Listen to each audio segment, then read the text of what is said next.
गुरुजी, क्या हम आपसे कुछ पूछ सकते हैं? हाँ, पूछो बेटा।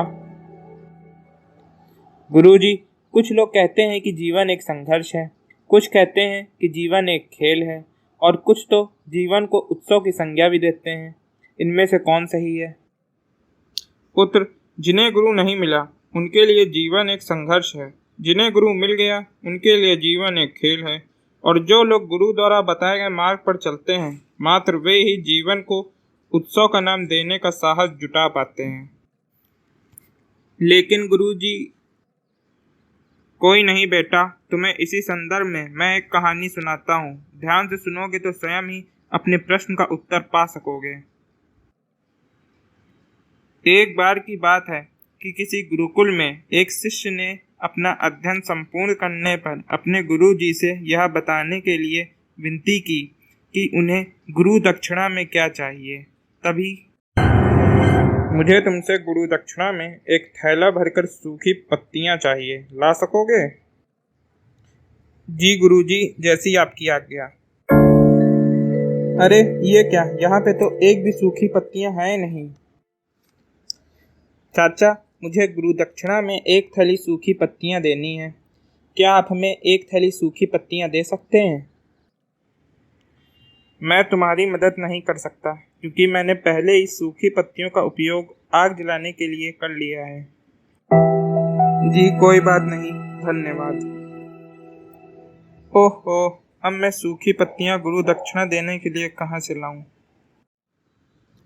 क्या हुआ बेटा, इतने उदास क्यों हो?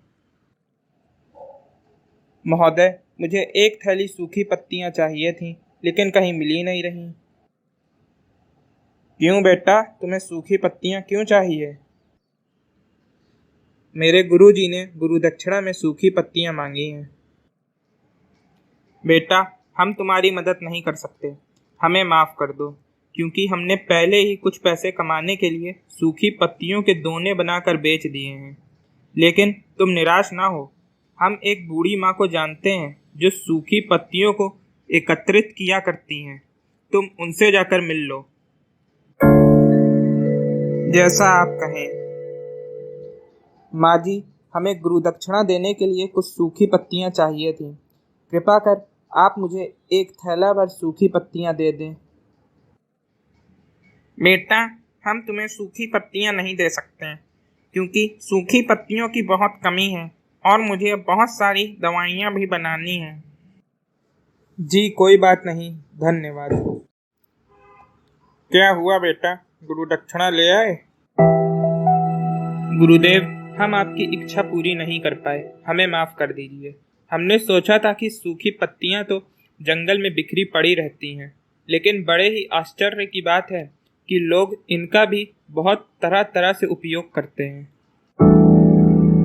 निराश क्यों होते हो बेटा, प्रसन्न हो जाओ। और यही ज्ञान की सूखी पत्तियां भी व्यर्थ नहीं होती, बल्कि इनके भी अनेक उपयोग होते हैं। इसलिए मैंने तुमसे गुरु दक्षिणा के रूप में सूखी पत्तियां मांगी थी। गुरुजी, मैं आपकी बात समझ गया कि हर चीज का कोई ना कोई महत्व है और बिना संघर्ष के कोई चीज पाई नहीं जा सकती। गुरुजी, अब मुझे अच्छी तरह से ज्ञात हो गया है कि आप क्या कहना चाहते हैं। आपका संकेत वास्तव में इसी ओर है ना, कि जब सूखी पत्तियां भी बेकार नहीं होती, तो फिर हम कैसे किसी भी वस्तु या किसी भी व्यक्ति को छोटा या महत्वहीन मान सकते हैं। चींटी से लेकर हाथी तक और सुई से लेकर तलवार तक सभी का अपना अपना महत्व है। हाँ पुत्र, मेरे कहने का भी यही तात्पर्य है कि हम जब भी किसी से मिलें तो उसे मान देना चाहिए, जिससे आपस में स्नेह, सद्भावना एवं सहानुभूति का विस्तार होता रहे और हमारा जीवन संघर्ष की बजाय उत्सव बन सके। दूसरी तरफ यदि जीवन को एक खेल मान लिया जाए तो बेहतर यही होगा कि हम स्वस्थ एवं शांत प्रतियोगिता में ही भाग लें और अपने निर्माण को ऊंचाई के शिखर पर ले जाने का प्रयास करें। जी गुरुदेव।